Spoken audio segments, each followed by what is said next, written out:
I know what it means to be alone for years. 7 years.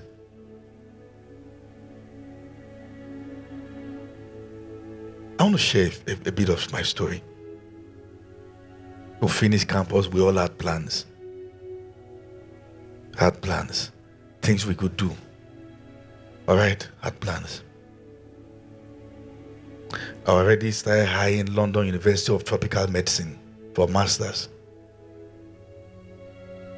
And my roommate, that we all were pastors in that room, called all of us at devotion in the morning. And he said, I had a vision overnight. And he said, I saw all of us walking in a vineyard.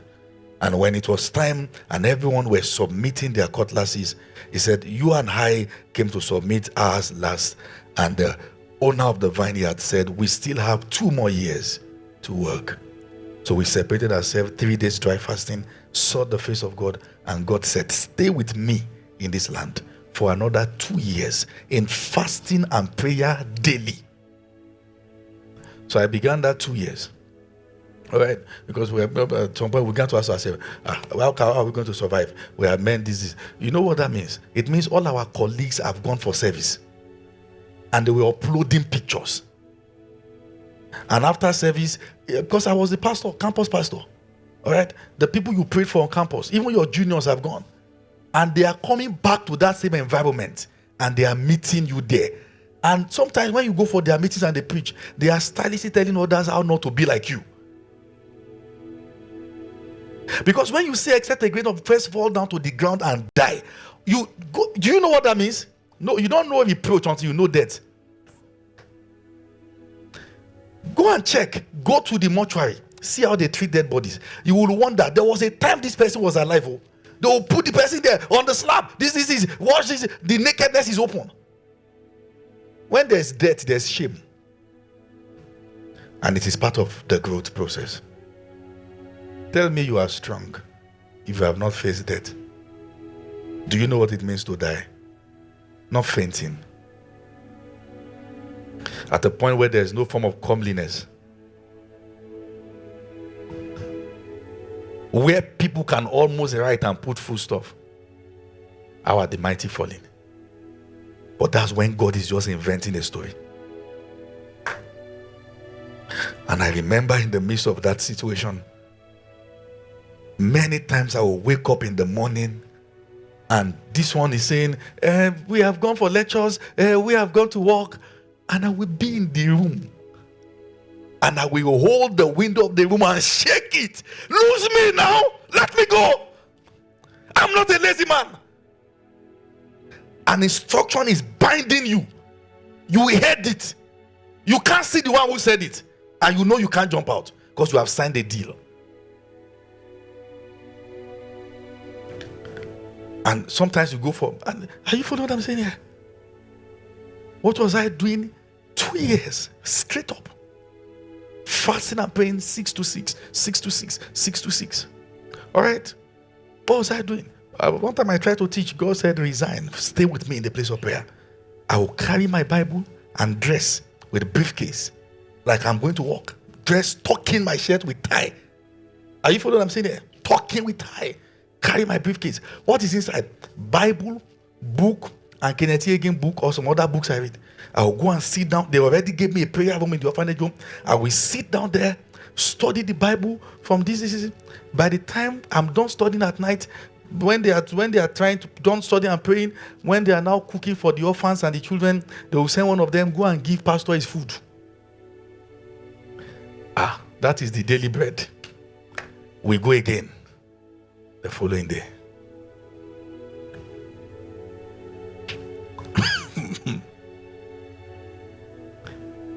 Seasons where you know that you have a message, but nobody's hearing it.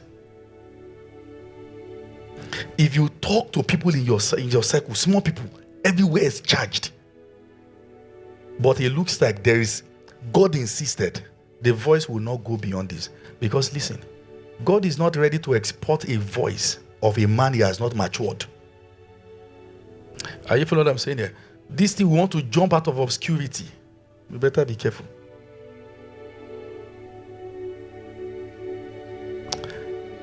Be alone. Let God get you alone. Don't think. Don't argue. Just submit.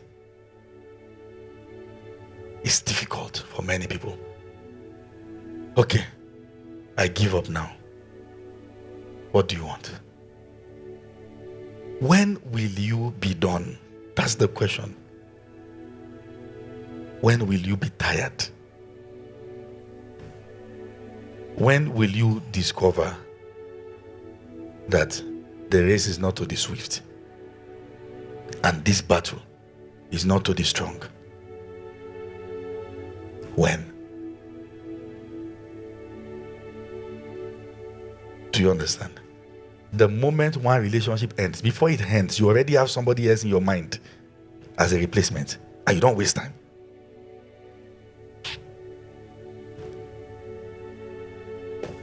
When?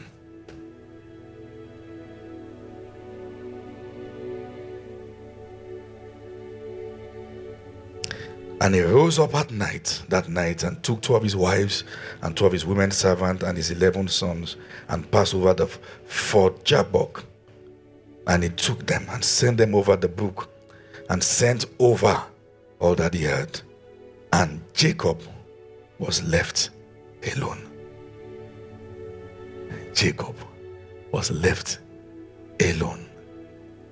Jacob was left alone. No media interruption, no internet, no phone calls, no disturbance, no friends, alone with God. You need it. You need it. For some of you, this is a call for a retreat. This is a call for a retreat. You are getting too many unnecessary notifications. So tag you. Check. You need it. Ask your neighbor, when will you ever be alone? When will you ever be without a woman in your life saying, I love you?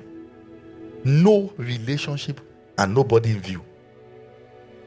Like 2 months, 3 months, 4 months, 5 months, 6 months, 7 months, 8 months, 9 months, 1 year. There's this movie I watch, Zootopia. This cartoon, Zootopia. In that Zootopia, there was a creature there. All right? That creature, sloth. When that creature wants to talk, say, you are... Have you tried to talk with people who are very slow? I say, how are you, Apostle? I don't have time. I know.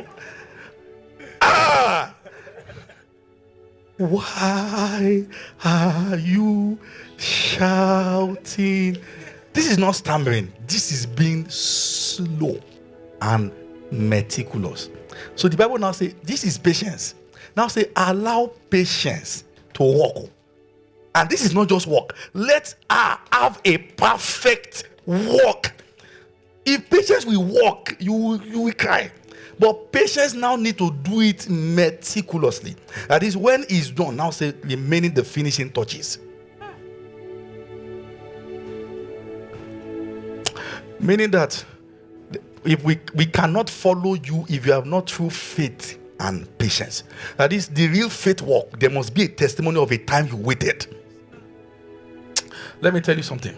It is not a walk of faith if everything is instant.